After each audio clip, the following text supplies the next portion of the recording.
কেমন আছো সব আমার মিষ্টি মিষ্টি বন্ধুরা? Welcome back to my channel. আজকে আমার পাপা ব্লগ স্টার্ট করছে, দেখতে পাচ্ছ? আমার পাপা তোমাদেরকে হাই করছে, কিন্তু ও হচ্ছে সারাদিন ঘুম করে, তো তাই জন্য তোমাদের সাথে শেয়ার করতে পারি না ওকে তেমনভাবে। আর রাতেও নাইট ডিউটি করে, তো তোমাদের দাদাভাই হচ্ছে রাতে বাড়িতে থাকে, ও ঘুমায়। তো সেই টাইমে হচ্ছে আমি আর ফোন টোনও নিই না, সারাক্ষণ আমি পাপাকে নিয়ে থাকি সারাটা রাত। পাপাই 12:30টার সময় উঠে পড়ে, আবার সেই সকালবেলা হচ্ছে ঘুমাই। আর আমার শরীরের কন্ডিশন খুবই খারাপ হয়ে গেছে, একটু তেল টেল দিলাম। এখন হচ্ছে আমার জানটাকে আমি একটু আদর করছি, জানি ঘুমিয়ে গেলে আদর করতে নেই। এই এখনই হচ্ছে ও জেগেছিল আর আমি তেল চিপকু হয়েছি। এখন আর এইসব কোনো ব্যাপার না। আগে সবচেয়ে বড় ব্যাপার, বা পাপার 3-4 মাস হয়ে গেলে একটু শান্তি, একটু বড় হয়ে যাবে, ওকে কীভাবে তাড়াতাড়ি একটু বড় করে তুলবো, এই চিন্তাতে চিন্তাতে আমার তো আর ঘুমিয়ে আসে না। আমি হচ্ছে শুয়ে পড়েছি, আর পাপা হচ্ছে ঘুমিয়ে গেছে। ও আসলে ঘুম জিনিসটা সহ্য করতে পারে না, ঘুম। তারপরে হচ্ছে গা হাত পা, এখন তো মাসাজ দেওয়া যাচ্ছে না, ও শুয়ে থাকে, গা হাত পা ব্যথা করে।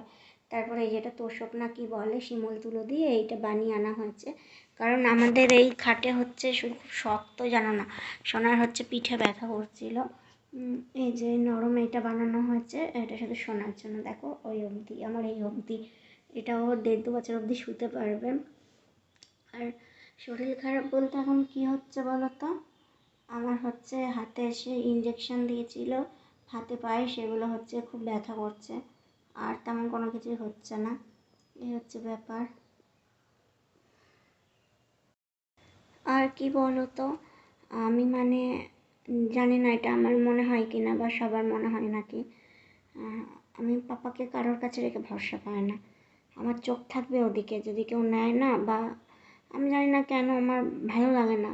আমার বাচ্চারা আমারই বাচ্চা, তোমরা জানো, পুচিসোনাকে আমি বাথরুমে স্নান করতে যেতাম, যেহেতু এখন স্নান করছি না, তো নিজের কোনো প্রশ্ন ওঠে না। মানে আমি আমার বাচ্চাদেরকে কারোর কাছে দিই না, আমি চোখের আড়াল করি না। আমি যেখানে যে আমি নার্সিংহোমে ভর্তি ছিলাম, তখনও তোমরা দেখেছো যে মাম্মা আমার সাথে ছিল, কতটা রিস্ক নিয়ে আমি ওকে লুকিয়ে রেখেছিলাম। বাট এখানে আমার কন্ডিশন খুবই খারাপ ছিল। কি হয়েছিল আমার সাথে হঠাৎ করে, সোনু চলে এলো, তোমাদেরকে জানালাম না। সেই সমস্ত স্টোরি যদি শুনতে চাও, আমি তোমাদেরকে নেক্সট ভিডিওতে বলে দেবো। আর মানে প্রচুর কষ্ট করেছি। এরপরে বলে কি না অনেকে যে তোর তো কোনো কষ্টই হয়নি। থাক, যা বলে খুশি হচ্ছে। আসলে সবচেয়ে মেন কথা, নিজেকে শক্ত হতে হবে। এবার সবাই কি বলো তো, এটা পারে না, কারণ মার কাছে থাকে তো। এবার ভাববে না আমার বাচ্চাটাকে মা নিচ্ছে, এটা হচ্ছে ওটা হচ্ছে, কিন্তু আমাকে এটা বুঝে নিতে হয়েছিল না।